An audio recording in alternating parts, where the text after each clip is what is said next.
A la señora Graciela Camaño, lugarteniente, alter ego, no sé, no le encuentro definición sobre Sergio Massa, la inquietud que uno tiene es, Massa parecía una especie de socio crítico del gobierno Mauricio Macri. Y ahora, luego de este episodio de la ley laboral, del veto, etcétera, la impresión es que Mauricio Macri ha decidido no tenerlo más como socio crítico, tal vez sí como crítico. ¿Es una impresión equivocada porque Macri optó por otro tipo de alianzas? No, mira, nosotros lo dijimos desde el principio, nosotros somos oposición. Lo que sí vamos a hacer es respetar la institucionalidad y acompañar al presidente en todo lo que tenga que ver con la búsqueda de una mejor institucionalidad. Ahora, no nos pueden pedir que acompañemos en temas sociales en donde pensamos absolutamente distinto. Y para analizar cómo piensa el presidente, yo agarro el discurso del día del veto, en donde claramente intenta contraponer libertad contra el rol del Estado que hay que tener con los que menos pueden o con los trabajadores. Ahí nosotros no pensamos igual. Y nos paramos en el lugar donde nosotros estamos, que es de un Estado que obviamente no es el Estado de los saqueadores de los que estabas hablando recién, pero que es un Estado que tiene que estar presente. Nosotros creemos que el Estado tiene un rol. ¿Vos creés que en ese aspecto Macri optó por una solución o una alternativa que no es política, sino que verdaderamente concuerda con su pensamiento, que es, bueno, en ningún país serio del mundo hay empresarios que piensan las dificultades que van a tener o que tienen que tener contemplados si van a echar o no gente de su planta de personal? No, en realidad el pensamiento de Macri, que lo expuso crudamente, es si nosotros hacemos esta ley no hay inversiones. Y la realidad te indica que las inversiones productivas no vienen al país desde hace 8 años porque vos no tenés certezas, pero fundamentalmente porque no creaste las condiciones económicas y financieras para que vengan. O sea, es mucho más probable que los empresarios que quieran apostar a la Argentina productiva no vengan por la tasa de interés que paga el Banco Central que porque los trabajadores tengan una tutela por 180 días en el despido. Entonces, ahí me parece que nos diferenciamos. Bueno, convengamos que también hay una cuestión de concepto, en el sentido de que si a un empresario le dicen que le vamos a fijar el precio de la venta de su mercadería con este sistema de precios, cuidado, o no sé cómo se llama, que le vamos a poner condiciones para que no pueda despedir gente, cuando vos de pronto en determinado sector tenés una situación crítica y tu única alternativa de que la empresa funcione es despedir gente, este proyecto de que por 180 días, que no tenés garantía de que no se continúe, parece nocivo. El planteo nuestro era distinto. El planteo nuestro era proteger a las pequeñas y medianas empresas, porque está visto que es la que proporciona mayor trabajo, e incentivarlas a que no despidan a la gente. En las grandes empresas, Roberto, está ocurriendo ya el despido, que se disfraza con salidas anticipadas del personal y que en realidad tienen una indemnización de 3 o 4 veces el valor de la indemnización, los famosos retiros voluntarios. Esto ya está ocurriendo.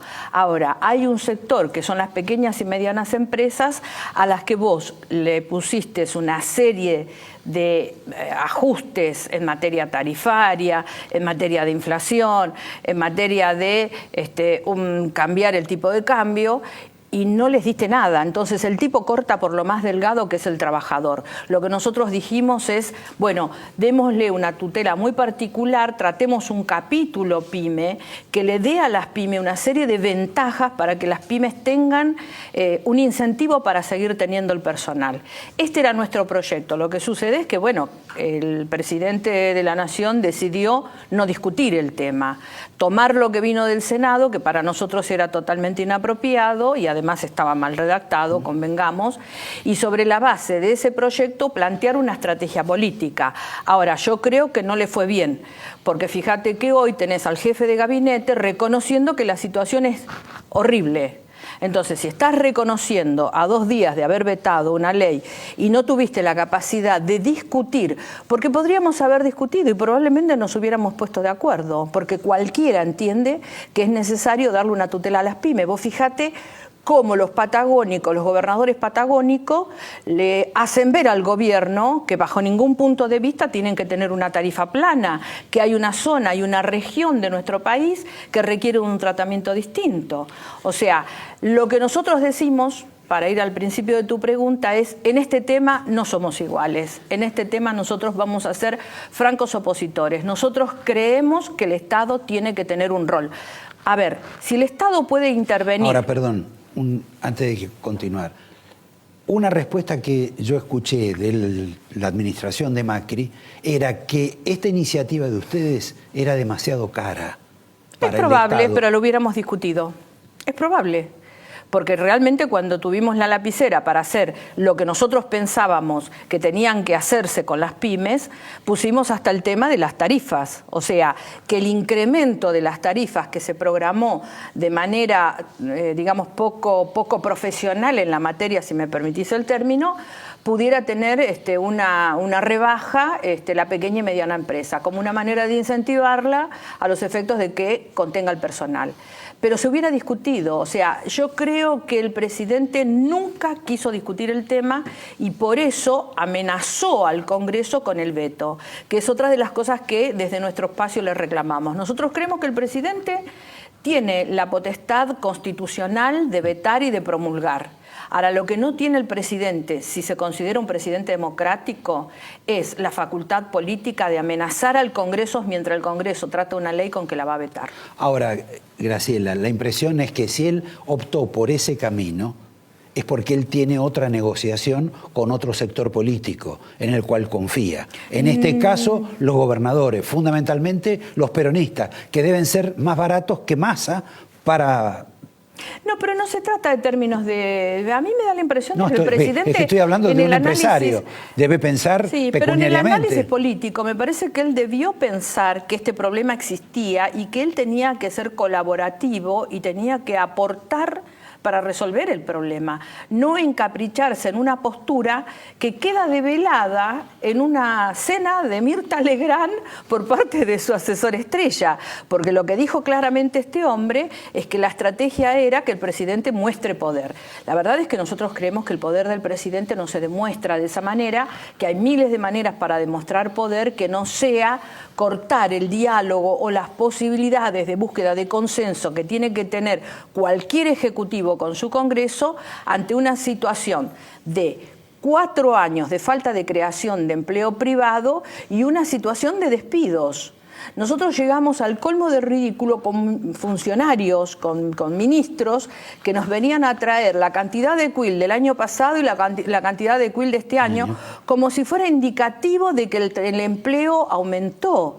O sea, es un despropósito que desde un gobierno se suponga que alguien puede creer que la población económicamente activa no es algo que se mueve diariamente en un país. ¿Entendés?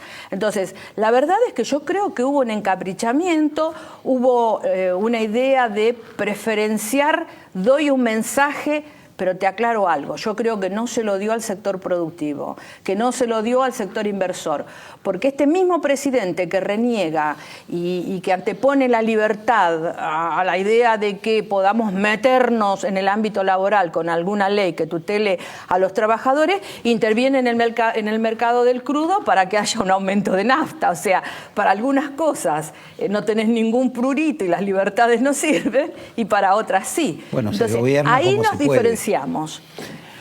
Ahora, yo los noto a ustedes muy combativos en este plano de la ley y no noto tan combativos a los sindicalistas en este tema de la ley. Es como que perdió... Se desinflaron. Se desinflaron, como perdió espuma, como si la promesa de que le van a pagar una cuota de las obras sociales, sobre el tema de que no se va a hacer Estado público, el tema de las obras sociales, de que le dieron los servicios de salud a alguien, a un sindicalista, era querido por Cristina y ahora es querido por Macri. Pero no se lo habían dado. No. Todo esto que estás mencionando fue anterior. Pero no se en lo realidad dieron. Yo creo que... Perdón, en la boletería fueron y no le dieron la plata. Hasta ahora no se la han dado. Sí, pero no es la moneda a cambio. Me da la impresión de que lo que pasó con los sindicalistas es que advirtieron que no podían anticipar una problemática a 6 meses del gobierno. Creo que eso fue lo que sucedió. A ver, el planteo de ellos existió y existió tanto en la Cámara de Diputados como en el Senado. De alguna manera todos nosotros nos hicimos receptivos al planteo que se hizo. Nosotros convocamos a los dirigentes sindicales por el tema de ganancias. Sí. Y cuando vinieron nos encontramos que el grave problema que había era que se estaba despidiendo gente. En el sector público era Vox Populi, pero en el sector privado también se estaba despidiendo y había algunos sectores que estaban en peor condición. Entonces allí fue cuando se prendió la luz de la alarma en torno al tema del despido y se comenzó a trabajar en las dos cámaras.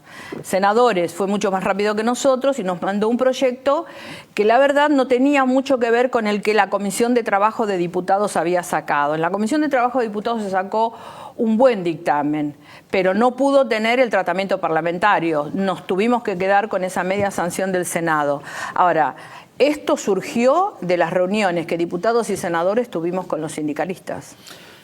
Hablando de sindicalistas, ¿con tu marido no te peleas? ¿Con Massa sí? ¿Qué te importa? Bueno, la gente está interesada en saber. Mira, lo que tiene que entender la sociedad es que Sergio Massa lidera un grupo de dirigentes políticos y lidera un montón de gente que sin ser de la política ha venido al Frente Renovador a buscar algo distinto. Los que somos políticos y nos gusta que se nos respete y nos gusta que se nos escuche. Y la verdad que es que Sergio ejerce un liderazgo muy particular. Tenés que tener capacidad para liderar un grupo de dirigentes políticos en la oposición y seguir conteniendo ese grupo. Así que la verdad es que nosotros le reconocemos en ese sentido a Sergio un enorme liderazgo político. Bueno, te agradezco, te doy el angelito. Te pregunto por la salud de tu marido, que veo que no ha estado asistiendo a algunas reuniones importantes. Mira, yo te voy a contestar con un libro precioso que se llama Aquí viven leones y que fue editorial del diario Clarín de Ricardo Roa la semana pasada. Es un poco, el libro trata de el lugar donde viven diferentes autores muy importantes de la literatura, pero el tema que dio motivo a la editorial es el amor entre Sabater y su mujer. Muy bien. Está relacionado. No sé si te dice algo. Ya está la respuesta. Gracias, Graciela. Gracias a vos. A ustedes los espero en un minuto nomás con dos personas del mundo de la economía, con dos economistas, compañeros, amigos, con los cuales vamos a discutir como en otras épocas, para saber verdaderamente por qué está tan mal en su peor momento Mauricio Macri. Porque al margen de vetos, de leyes, de problemas sociales y de pobreza, lo cierto es que me parece que la economía no va. Pero vamos a verlo ahora. Van a tener alguna sorpresa. Gracias, Graciela. Gracias, doctor.